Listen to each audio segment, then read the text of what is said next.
لیکن اب ایک انٹرسٹنگ بات سامنے آ رہی ہے، وہ یہ ہے کہ صدر صاحب نے جو لائف ٹائم وہ امیونٹی ہے نا وہ مانگ لی ہے. بتایا جا رہا ہے کہ جو سینٹ پر مسودہ اپلوڈ ہوا ہے اس ترمیم کا، آئینی ترمیم کا، اس میں صدر کی جو لائف ٹائم امیونٹی ہے اس کو ڈکلیئر کر دیا. ابھی یہ ہے نا کہ آپ اگر during service, during your presidency, آپ کو نہیں، آپ پہ کوئی پرچہ نہیں کیا جا سکتا، آپ کو کوئی کیس نہیں کیا جا سکتا، آپ کو عدالت میں نہیں بلایا جا سکتا. لیکن اب یہ بھی خبر آ رہی ہے کہ یہ شاید وزیر صدر صاحب کا تاحیات کر دیا، جس طرح فیلڈ مارشل اور باقیوں کا ہے نا کہ تاحیات آپ کو نہیں اس میں کنوکٹ کیا جا سکتا، تو ان کا بھی ہو گیا ہے. آپ کہہ رہے ہیں کہ جی وزیر اعظم صاحب بھی یہی مانگ رہے ہیں، تو یہ بھی بات چیت چل رہی ہے. تو یہ کچھ چینجز ہیں جو ہونے جا رہی ہیں، جو اس میں میجر چینجز ہیں.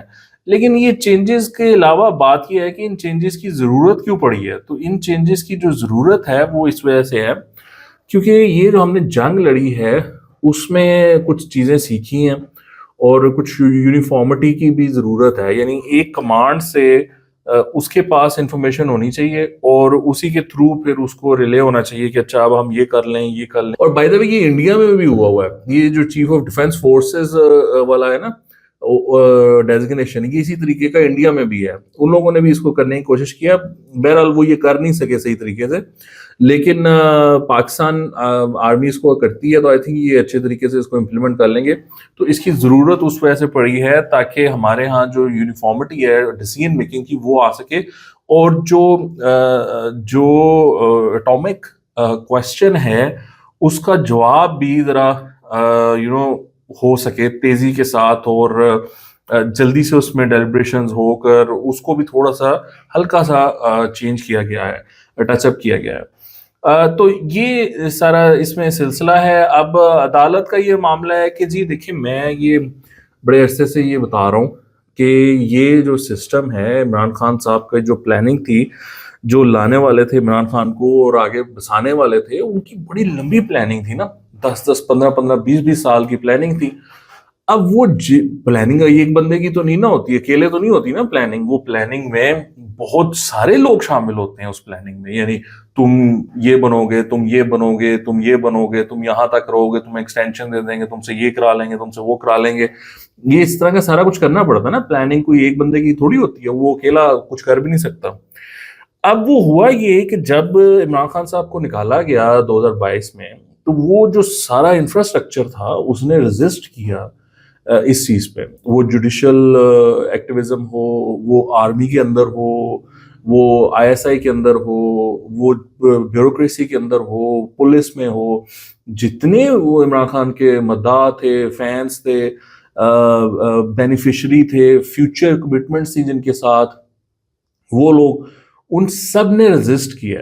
تو یہ 2022 سے لے کر آج تک 24 میں جو حتیٰ کہ الیکشنز ہوئے ہیں، لوگ اس پہ اتنی بات نہیں کرتے، لیکن میں آپ کو بتاؤں کہ اگر وہ واقعی اس پہ انویسٹیگیشن ہو گئی تو وہ پتہ چلے گا کہ جنرل فیض کی ٹیم نے کتنا ہیلپ کیا تھا عمران خان کو 2024 کے الیکشنز میں.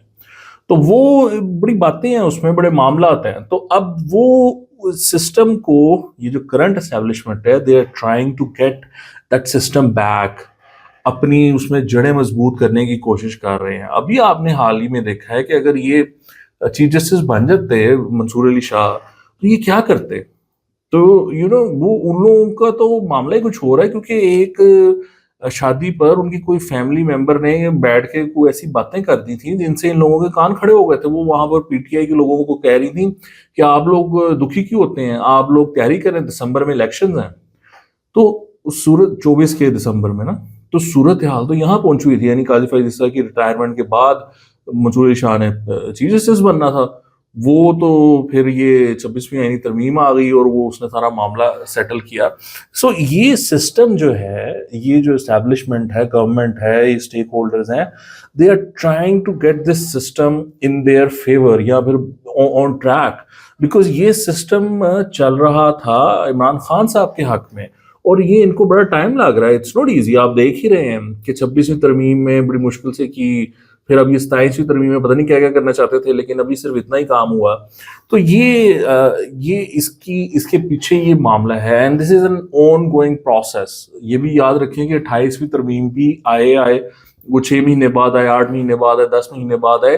وہ سسٹم جب اپنے آپ اپنی ضروریات بتاتا ہے ان کو کہ ان کے کوئی کام نہیں ہوتے، یا یہ پھنس جاتے ہیں، یا یہ ریئلائز کرتے ہیں کہ یار یہ تو اس میں تو لیجٹمیسی نہیں آ رہی معاملات میں، تو وہ پھر یہ ان کو سمجھ آ جاتی ہے کہ ہمیں یہ کرنا ہے. تو وہ اب یہ 27 میں آ گئی ہے، آپ بہت جلد دیکھیں گے کہ 28ویں ترمیم بھی آئے گی اور یہ سارا معاملہ کرنا پڑے گا، ورنہ اس کے بعد بغیر یہ گزارا نہیں ہے. اب دیکھیں اس میں اعتراضات آ رہے ہیں پی ٹی آئی کی طرف سے. بات یہ ہے کہ پی ٹی آئی دیکھیں نہ اپوزیشن کرتی ہے، ان کا سنگل پوائنٹ ایجنڈا ہے عمران خان کو رہا کروانا ہے، ان کا سیاست سے تعلق ہے نہیں ہے. مجھے نہیں سمجھ آتی وہ کس طرح اس چیز پہ اعتراض کرتے ہیں. پی ٹی آئی وہ پارٹی ہے جس نے انڈیا کے ساتھ جنگ میں انڈیا کا ساتھ دیا، افغانستان کے ساتھ جنگ میں یہ ٹی ٹی پی کا ساتھ دے رہے ہیں. یہ باقی آئی ایم ایف کو جا کے انہوں نے کہا کہ پاکستان کو قرضے نہ دو، امریکہ کو جا کے کہا ان پہ سفری پابندیاں لگا دو، یورپ میں جا کے انہوں نے کہا ان کے خلاف ہیومن رائٹس کی وائلیشنس کے کوئی وہ کر دو، قراردادیں منظور کر دو. مطلب ہر جو ملک دشمنی ہو سکتی ہے وہ یہ پارٹی کرتی رہی ہے. اب یہ اس میں بیٹھ کے یہ باتیں کرتے ہیں because of course they are beneficiary of this system نا. یہ جو چل رہا ہے اس کے یہ بینیفیشری ہیں، اس میں سے انہوں نے چیزیں نکالنی ہیں. اب وہ چیزیں ان سے واپس لینے کی کوشش کی جا رہی ہے کہ ان کو یہ جو چیزیں ان کے جو سمپتھائزرز بیٹھے ہوئے ہیں ان کو یا تو آپ نکال دو یا ان کو نلیفائی کر دو. تو یہ وہ پروسیس چل رہا ہے اس ٹائم. آپ انڈرسٹینڈ کریں کہ عمران پروجیکٹ کوئی چھوٹا موٹا پروجیکٹ نہیں ہے، it was a huge project. اس کو بند کرنے میں کتنا ٹائم لگ رہا ہے. تو یہ سارا اس کے پیچھے معاملہ ہے. ناظرین آپ کے دیکھنے کا بہت شکریہ. پلیز میک شیور کہ آپ چینل کو سبسکرائب کریں، ویڈیو کو لائک کریں، اور آپ اپنی رائے کمنٹس میں ضرور شیئر کریں. خدا حافظ.